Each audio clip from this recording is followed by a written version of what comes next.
Hey again, you're listening to Vixen After Dark. I'm Ipsha Dutta, your host, your storyteller, and the idiot who winningly keeps walking toward haunted things so you don't have to. Tonight, we're stepping off the train and into a house that doesn't just hold its breath, it listens back.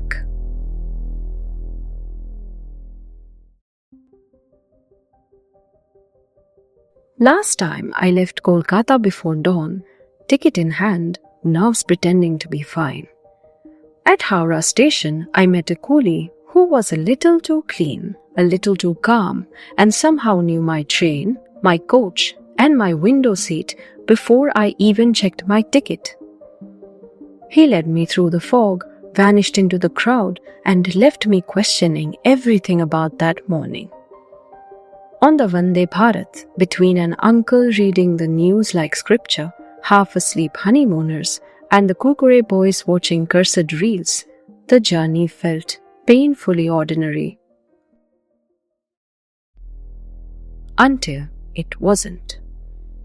The fog outside the window thickened. A whisper called my name from nowhere and everywhere at once.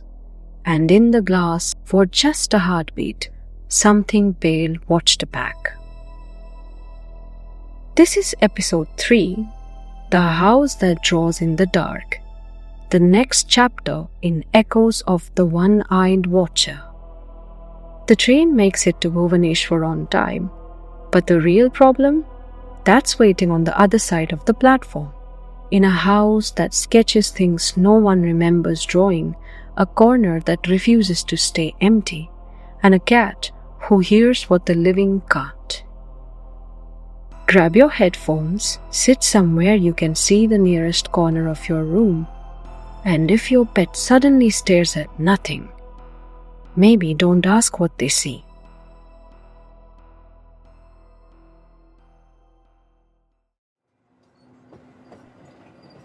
The Vande Bharat rolled into Bhubaneswar a little after noon, humming like a satisfied beast. The station was already alive with sunlight, vendors, and the smell of fried puri that could convert atheists. I slung my bag over my shoulder and stepped into the kind of day that pretends to be normal.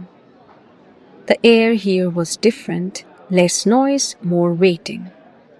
Even the pigeons on the roof trusses looked suspiciously alert. I scanned the crowd, half expecting another mysterious coolie to materialize. No such luck. Only real people this time. Families greeting each other with laughter, teens glued to their phones, and one RPF constable glaring at a stray cow trying to board a train. Sweetu waved from the far end of the station complex, her ponytail bouncing, eyes bright with relief and exhaustion. Beside her stood her mother, a gentle-looking woman with the patience of saints, and a young girl who had to be Sweetu's sister, earbuds firmly lodged, offering me a polite smile of someone not yet caffeinated enough for adult conversation. Ipsha! Sweetu called, rushing forward. You actually came! Well, I had a coupon for paranormal emergencies, I said, hugging her. Couldn't waste it, could I? Her laugh cracked just slightly. You joke, but I really thought I'd have to call an exorcist.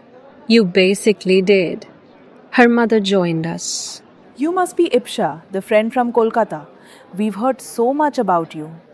Hopefully all lies, Auntie, I said with a grin. Auntie laughed, eyes crinkling. We told Grandma you were coming. She says she's seen you before. I blinked. That's unlikely, unless she has excellent Wi-Fi and astral projection. The younger girl tugged out an earbud and snorted. Grandma sees everyone before they show up. She said, matter-of-factly. It's her thing. Ah, I said. And you must be the famous Sanjeevani. More like infamous. Sweetu corrected. Multi-talented. Sanjeevani countered, slipping the earbud back in. Perfect sibling dynamic. We squeezed into their hatchback, the kind of small car that somehow holds 4 people, 3 bags, and an unspoken family tension. The roads wound through the city, cleaner than Kolkata, quieter, full of bougainvillea and lingering mist. Bhubaneswar had that deceptive kind of peace that hides things well.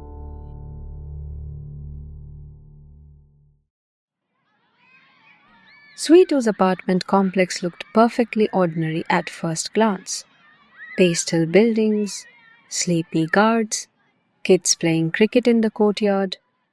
But as soon as I stepped out of the car, a strange stillness crawled across my skin.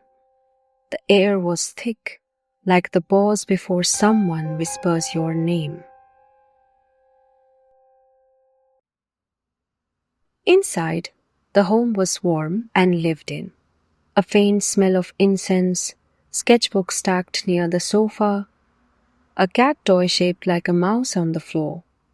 The walls were dotted with Sweetu's artwork, portraits, landscapes, one half-finished piece of something shadowy with too many eyes. Don't ask about that one. She said quickly, catching my stare. I didn't draw it. It just appeared in the sketchbook last week. Of course it did. Her grandmother appeared then, tiny, silver-haired, and terrifyingly observant. She carried a rosary in one hand and a cup of tea in the other. So, She said, eyes locking on me. the girl who talks to the dead finally arrives. Sweetu groaned. Grandma! What? Grandma said, shrugging. She should know we know. I smiled weakly. Lovely to meet you, ma'am, Grandma. Grandma corrected with pride. I stopped being a ma'am when this country got Wi-Fi. Lovely to meet you, Grandma, I said. Beautiful day for mild existential dread. Grandma nodded approvingly. Good. You have humor. You'll need it. Kia appeared next, hopping onto the arm of the sofa. Her fur gleamed black against the sunlight, streaming through the curtains, and her eyes were yellow marbles, too intelligent for comfort. She stared at me, tail flicking once. Hey, gorgeous, I said softly. We finally meet. Kia blinked. Then, very slowly, she yawned, as if unimpressed by mortals. Sweetu rolled her eyes. She's been acting weird since last night. Keeps staring at that corner. I followed her gaze, the far corner of the living room where light didn't seem to reach properly even with the window open. The air there looked thicker, warped, like a faint heat haze. I set my bag down. All right, let's start simple. Lights flicker? Auntie nodded. Only after dusk. Strange sounds? Sanjeevani snorted. Apart from Grandma's chanting? Yes. Grandma swatted her with her rosary. Respect the unseen, girl. They're listening. I exhaled slowly. Oh, they always are. The ceiling fan groaned softly above us, blades turning slower than before. Kia's ears twitched. Sweetu looked at me, nervous. Ipsha, you feel it too, right? I didn't answer. I didn't need to, because from that dark corner of the room came the faintest whisper. So low, it might have been the wind or breath or memory. And Kia, who never cared about anything, suddenly turned her head and hissed.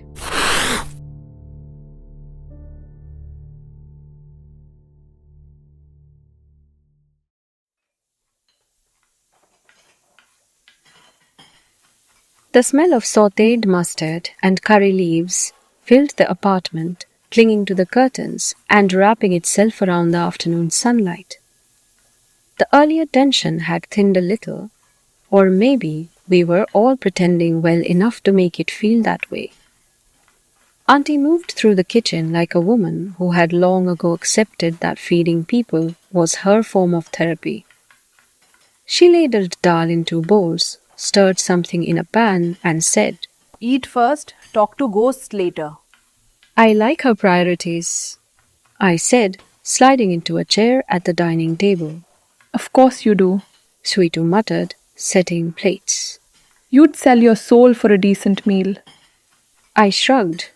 Depends on the seasoning. Sanjeevani snorted from her spot across the table, scrolling on her phone. She's funny. Can we keep her, Ma? Keep her, yes, Grandma said from her corner, pouring dal on her plate. but only if she stops pretending she's not scared. I am not pretending, I said. I am genuinely terrified and hungry. That earned a laugh from everyone except Kia, who had stationed herself under the dining table, tail flicking rhythmically like a metronome. Her golden eyes followed every move I made, and for a second I had the oddest feeling that if anyone was studying me for answers, it was her. Auntie served the food. Fragrant rice, pumpkin curry, crispy bhindi, and something that smelled like comfort and home. You're too thin. She said, as every mother says to every guest who breathes. Ma! Sweetu groaned. It's a compliment. Auntie said serenely. It's a threat. Sanjeevani corrected. I laughed, taking the first bite. It's a religious ritual. Refuse, and the goddess of households personally smites you with indigestion. Grandma looked up from her plate. You speak the truth.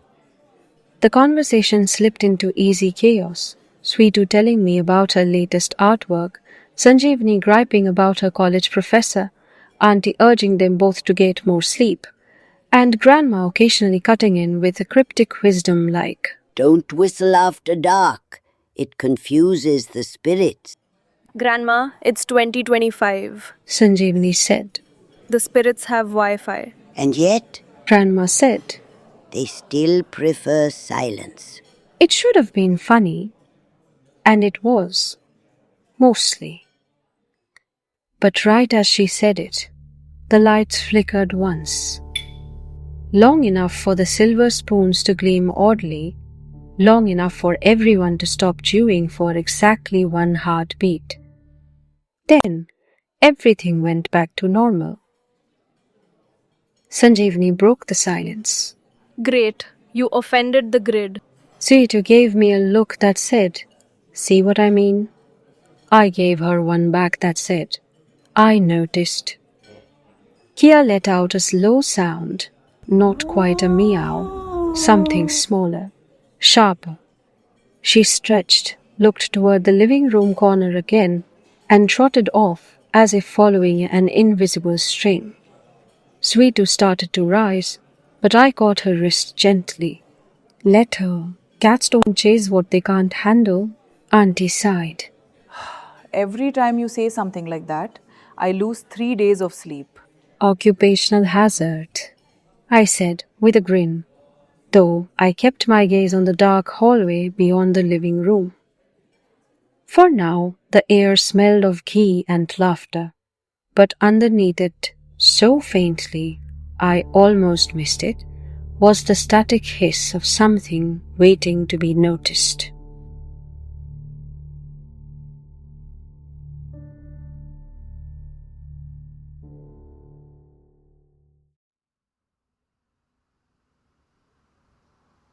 That evening, Bhubaneswar skies turned a strange shade of orange, the kind that doesn't belong to sunset or smog, but to something caught in between. The air was too still for comfort.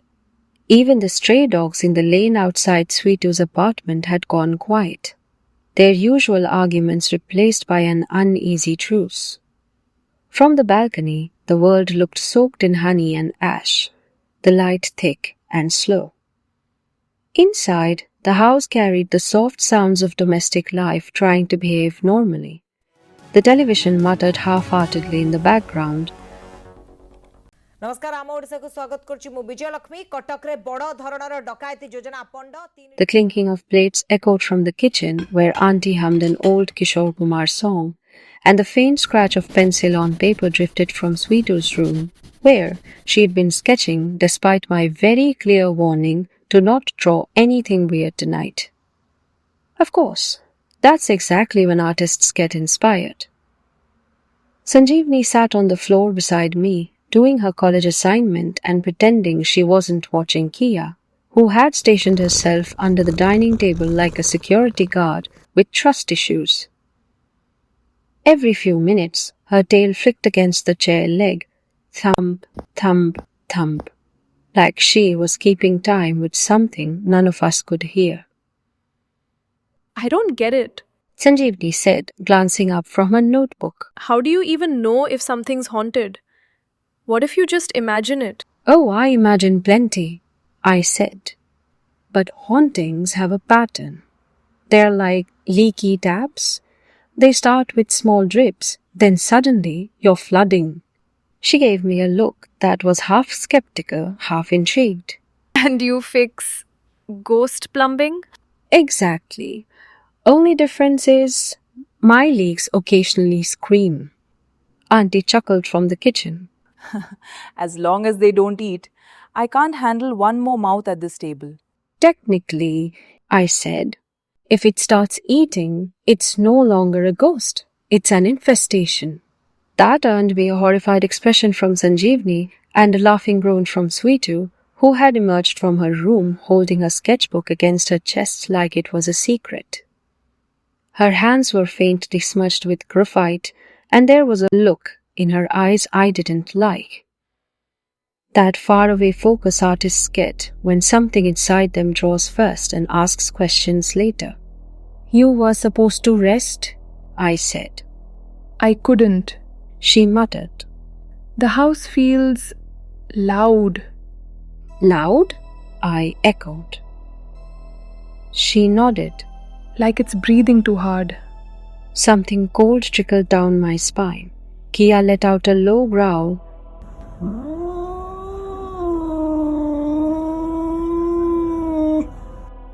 The sound small but sharp, and we all turned instinctively towards the living room corner, the same one that always seemed a little darker than the rest. Nothing moved, but the light bulb overhead dimmed just slightly, a nervous flicker. And then the sketchbook slipped from Sweetu's hands. It hit the floor with a heavy thud, pages flapping open on their own like something exhaling. When it stopped, the book lay open on a page none of us had seen before. A new drawing. It was rough, smeared, hurried, but clear enough. The living room corner drawn exactly as it was now. Only there was something crouched in it, half shadow, half smoke. No limbs, no shape, just a blur of ink and one white circle where its face should have been. An eye, wide, unblinking, watching. Sweetu whispered. I didn't draw that. I crouched, my fingers hovering above the page. The pencil lines were still warm to touch, as if drawn moments ago. When did this start? I asked softly. She swallowed. Since yesterday. Every time I close the sketchbook, there's something new in it when I open it again. I thought maybe I was half asleep, doodling. You weren't. I looked up. You were being drawn through. That's when the ceiling fan stopped without any warning. The sudden silence felt wrong, thick enough to make you aware of your own pulse. Auntie stepped out of the kitchen, wiping her hands. Power cut? No, I said. Something else. And then, faintly, like someone whispering from behind a closed door, came the sound that had haunted me since my train ride. Ipsha. Sweetu flinched. What was that? My heart slammed against my ribs. The air shimmered slightly, the curtains shifting though there was no wind. The voice again, closer this time, low, steady, clear. Don't fear what calls you. The voice was the same I'd heard in Howrah. I turned, scanning the room. And there, by the balcony door, stood the coolie.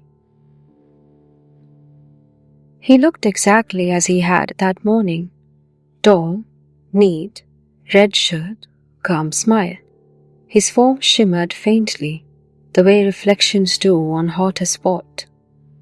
But there was no sunlight here, no reflection, just him, suspended in the dimness. Sanjeevani's eyes darted around, confused. Who's that? But she wasn't looking in the right direction. Her gaze slid through him, unseen.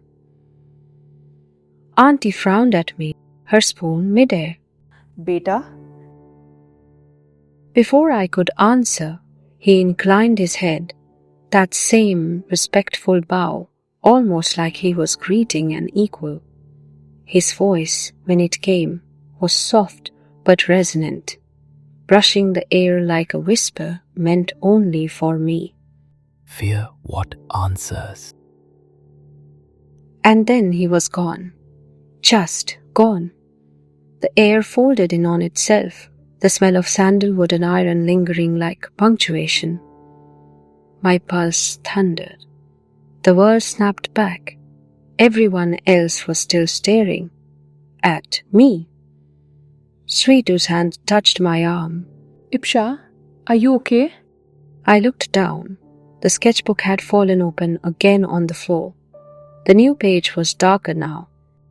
The single white eye wider, gleaming faintly as if ink had learned to reflect light.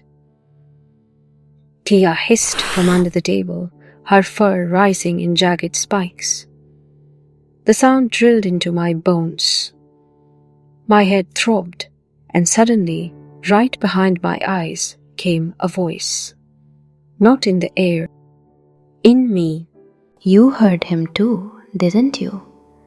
The one who walks between stations. I stiffened, eyes flicking to her. She wasn't looking at me. She was staring at the corner, trembling slightly. He smells like the old tracks. The voice continued, dry and trembling. You should not answer when he calls. My throat went dry. Out loud, I said only, "Everything's fine." Auntie frowned. You look pale. No blood sugar. I lied automatically. But Kia's eyes met mine. Then, bright, knowing, furious. And even though her mouth didn't move, her next words thrummed through my mind like a warning bell. You've already answered, Ipsha.